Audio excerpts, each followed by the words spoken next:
Oi, gente. Eu vim hoje aqui conversar um pouco com vocês sobre uma questão que aconteceu, né, esses dias. E eu gosto muito assim de vir refletir com as coisas do cotidiano, né? Além das leituras que a gente compartilha aqui no canal, eu vim conversar com vocês também sobre as coisas que acontecem no cotidiano, nossas experiências, para a gente, na verdade, dialogar, né? E eu queria dizer uma coisa para vocês, que acho que todo mundo já sabe. Ninguém sabe a dor do outro, né? Ninguém sabe o quanto o outro sofre, o quanto é o tamanho da dor da outra pessoa. A gente pode até imaginar pelo que leu, pelo que viu, né? Mas não dá para mensurar o tamanho de uma dor sem senti-la. Por mais que a gente imagine, a gente não vai se aproximar do que seja, né, uma dor de alguém, o tamanho daquela dor, é, sem senti-la, né? Eu estava numa clínica esses dias e uma pessoa, infelizmente, né, ou felizmente, não sei dizer, teve um diagnóstico de câncer.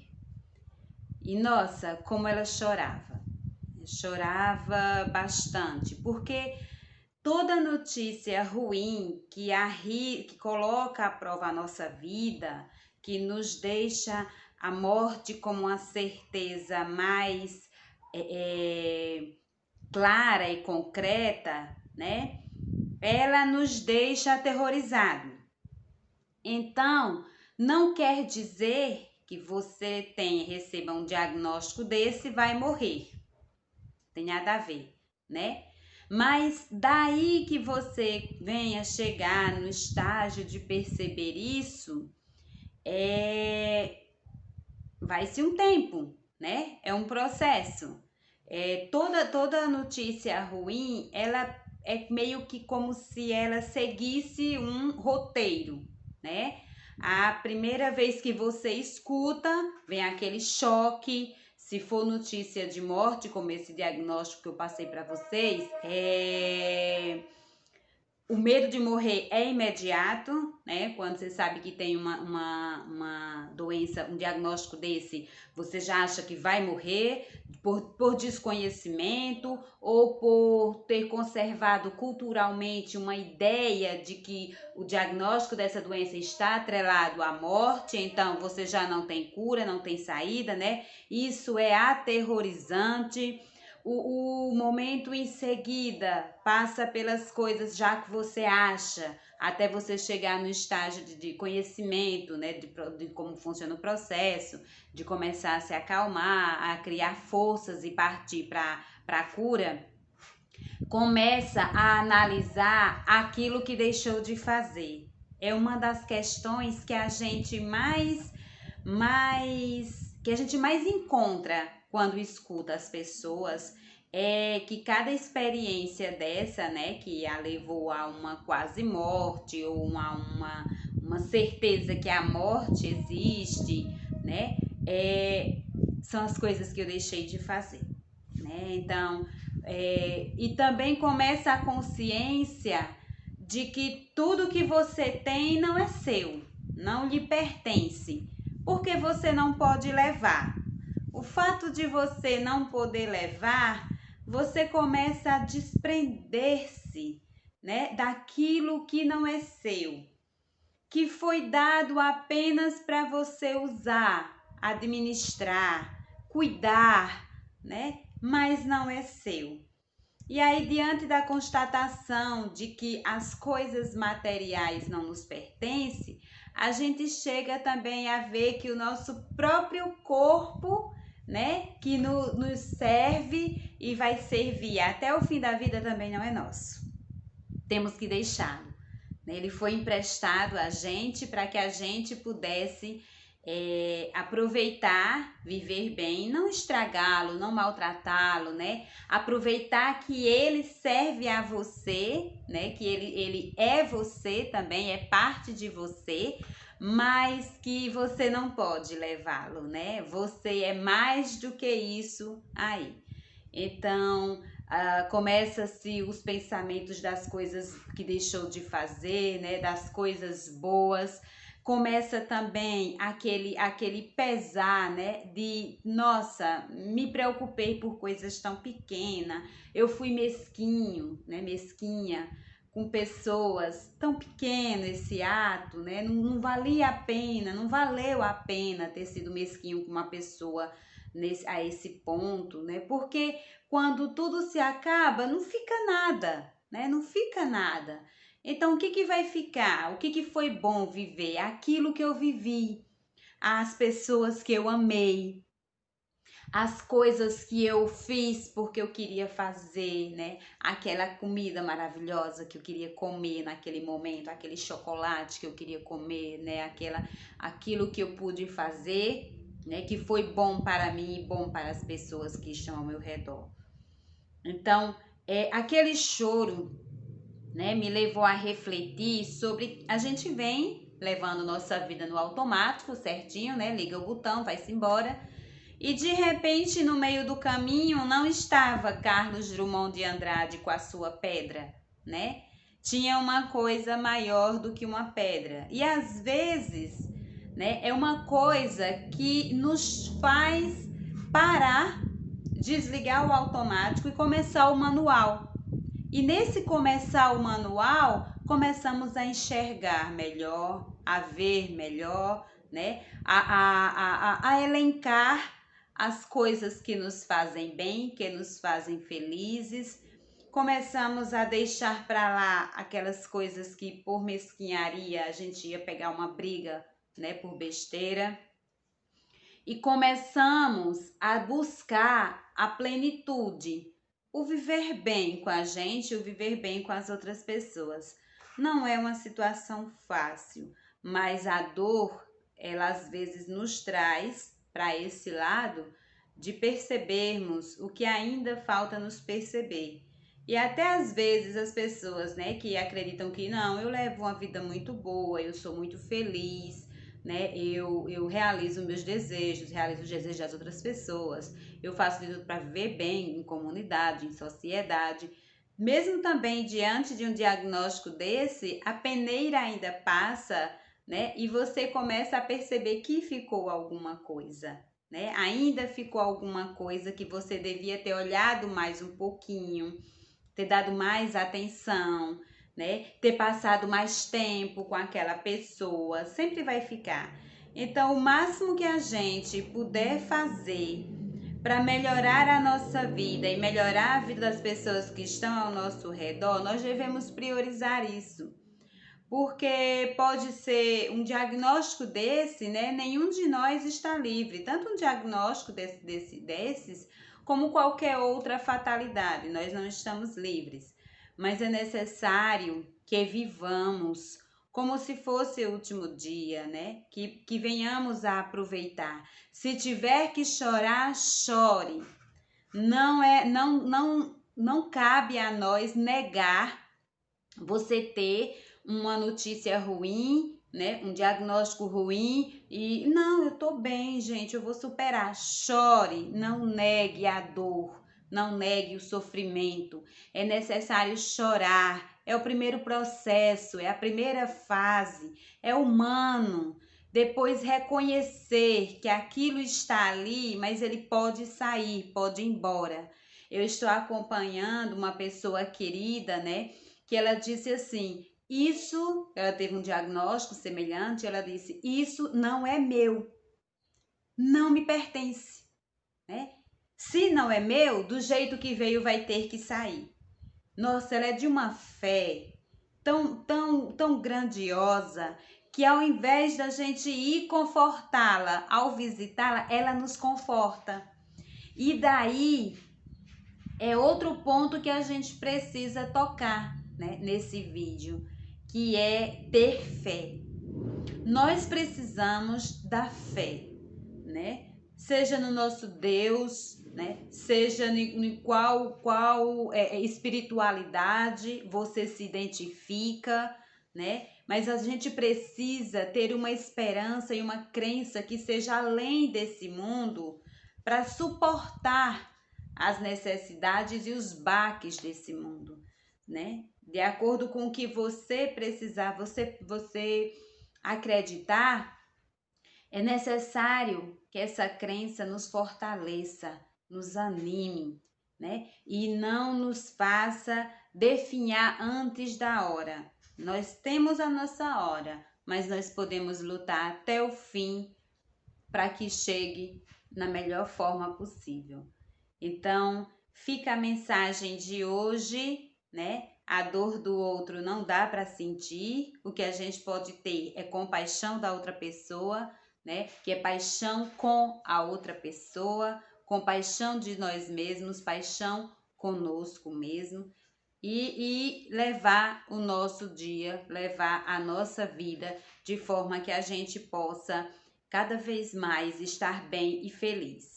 Eu agradeço a vocês que estiveram comigo neste vídeo, peço que curtam e compartilhem o vídeo para que outras pessoas também tenham acesso a essas palavras, né? Às vezes ela está em casa ou está em algum lugar precisando de uma palavra dessa que as conforte, que as solidifique, que faça com que elas tenham força para continuar. E um vídeo desse simples, de forma como vocês estão vendo, pode fazer sim, pode transformar muito a vida de uma pessoa nesse momento que ela está precisando, tá? Compartilhem, vamos colocar isso para que fazer uma corrente, para que todas as pessoas elas possam sim ter esperança que amanhã pode ser melhor. Oi, gente, eu vim hoje aqui conversar um pouco com vocês sobre uma questão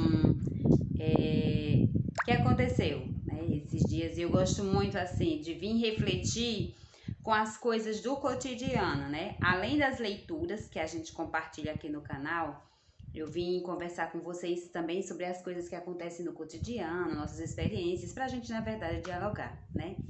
E eu queria dizer uma coisa para vocês, que acho que todo mundo já sabe. Ninguém sabe a dor do outro, né? Ninguém sabe o quanto o outro sofre, o quanto é o tamanho da dor da outra pessoa. A gente pode até imaginar pelo que leu, pelo que viu, né? Mas não dá para mensurar o tamanho de uma dor sem senti-la.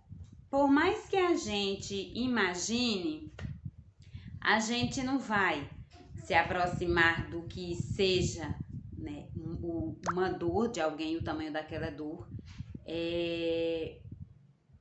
sem senti-la, né? Eu estava numa clínica esses dias e uma pessoa, infelizmente, né, ou felizmente, não sei dizer, teve um diagnóstico de câncer. E nossa, como ela chorava. Chorava bastante, porque toda notícia ruim que coloca à prova a nossa vida, que nos deixa a morte como uma certeza mais clara e concreta, né? Ela nos deixa aterrorizado. Então, não quer dizer que você receba um diagnóstico desse e vai morrer. Tem nada a ver, né? Mas daí que você venha chegar no estágio de perceber isso, vai-se um tempo, né? É um processo. Toda notícia ruim, ela é meio que como se ela seguisse um roteiro, né? A primeira vez que você escuta, vem aquele choque. Se for notícia de morte, como esse diagnóstico que eu passei para vocês, o medo de morrer é imediato, né? Quando você sabe que tem uma doença, um diagnóstico desse, você já acha que vai morrer por desconhecimento ou por ter conservado culturalmente uma ideia de que o diagnóstico dessa doença está atrelado à morte, então você já não tem cura, não tem saída, né? Isso é aterrorizante.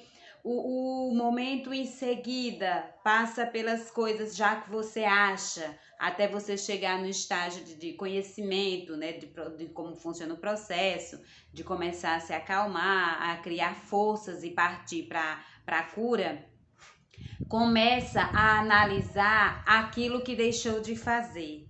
É uma das questões que a gente mais encontra quando escuta as pessoas, é que cada experiência dessa, né, que a levou a uma quase morte ou a uma certeza que a morte existe, né, são as coisas que eu deixei de fazer, né? Então, e também começa a consciência de que tudo que você tem não é seu, não lhe pertence, porque você não pode levar. O fato de você não poder levar, você começa a desprender-se, né, daquilo que não é seu, que foi dado apenas para você usar, administrar, cuidar, né, mas não é seu. E aí, diante da constatação de que as coisas materiais não nos pertencem, a gente chega também a ver que o nosso próprio corpo, né, que nos serve e vai servir até o fim da vida, também não é nosso. Temos que deixá-lo. Ele foi emprestado a gente para que a gente pudesse aproveitar, viver bem, não estragá-lo, não maltratá-lo, né? Aproveitar que ele serve a você, né? Que ele é você também, é parte de você, mas que você não pode levá-lo, né? Você é mais do que isso aí. Então, começa-se os pensamentos das coisas que deixou de fazer, né? Das coisas boas. Começa também aquele pesar, né? De, nossa, me preocupei por coisas tão pequenas, eu fui mesquinho, né? Mesquinha com pessoas, tão pequeno esse ato, né? Não valia a pena, não valeu a pena ter sido mesquinho com uma pessoa a esse ponto, né? Porque quando tudo se acaba, não fica nada, né? Não fica nada. Então, o que vai ficar? O que foi bom viver? Aquilo que eu vivi, as pessoas que eu amei, as coisas que eu fiz porque eu queria fazer, né? Aquela comida maravilhosa que eu queria comer naquele momento, aquele chocolate que eu queria comer, né? Aquilo que eu pude fazer, né? Que foi bom para mim e bom para as pessoas que estão ao meu redor. Então, aquele choro, né, me levou a refletir sobre a gente vem levando nossa vida no automático, certinho, né? Liga o botão, vai-se embora. E de repente, no meio do caminho, não estava Carlos Drummond de Andrade com a sua pedra, né? Tinha uma coisa maior do que uma pedra. E às vezes, né, é uma coisa que nos faz parar, desligar o automático e começar o manual. E nesse começar o manual, começamos a enxergar melhor, a ver melhor, né? A elencar as coisas que nos fazem bem, que nos fazem felizes. Começamos a deixar para lá aquelas coisas que por mesquinharia a gente ia pegar uma briga, né, por besteira. E começamos a buscar a plenitude, o viver bem com a gente, o viver bem com as outras pessoas. Não é uma situação fácil, mas a dor, ela às vezes nos traz para esse lado de percebermos o que ainda falta nos perceber. E até às vezes as pessoas, né, que acreditam que não, eu levo uma vida muito boa, eu sou muito feliz, né, eu realizo meus desejos, realizo os desejos das outras pessoas, eu faço de tudo para viver bem em comunidade, em sociedade. Mesmo também diante de um diagnóstico desse, a peneira ainda passa, né? E você começa a perceber que ficou alguma coisa, né? Ainda ficou alguma coisa que você devia ter olhado mais um pouquinho, ter dado mais atenção, né? Ter passado mais tempo com aquela pessoa, sempre vai ficar. Então, o máximo que a gente puder fazer para melhorar a nossa vida e melhorar a vida das pessoas que estão ao nosso redor, nós devemos priorizar isso. porque pode ser um diagnóstico desse, né? Nenhum de nós está livre, tanto um diagnóstico desses, como qualquer outra fatalidade, nós não estamos livres, mas é necessário que vivamos como se fosse o último dia, né? Que venhamos a aproveitar. Se tiver que chorar, chore. Não cabe a nós negar você ter uma notícia ruim, né? Um diagnóstico ruim e não, eu tô bem, gente, eu vou superar. Chore, não negue a dor, não negue o sofrimento. É necessário chorar. É o primeiro processo, é a primeira fase, é humano. Depois reconhecer que aquilo está ali, mas ele pode sair, pode ir embora. Eu estou acompanhando uma pessoa querida, né?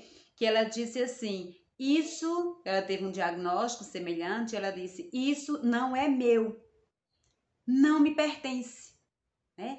Se não é meu, do jeito que veio vai ter que sair. Nossa, ela é de uma fé tão grandiosa que ao invés da gente ir confortá-la, ao visitá-la, ela nos conforta. E daí é outro ponto que a gente precisa tocar, né, nesse vídeo, que é ter fé. Nós precisamos da fé, né? Seja no nosso Deus, né? Seja em qual espiritualidade você se identifica, né? Mas a gente precisa ter uma esperança e uma crença que seja além desse mundo para suportar as necessidades e os baques desse mundo, né? De acordo com o que você precisar, você acreditar, é necessário que essa crença nos fortaleça, nos anime, né? E não nos faça definhar antes da hora. Nós temos a nossa hora, mas nós podemos lutar até o fim para que chegue na melhor forma possível. Então, fica a mensagem de hoje, né? A dor do outro não dá para sentir. O que a gente pode ter é compaixão da outra pessoa, né? Que é paixão com a outra pessoa, compaixão de nós mesmos, paixão conosco mesmo. E levar o nosso dia, levar a nossa vida de forma que a gente possa cada vez mais estar bem e feliz.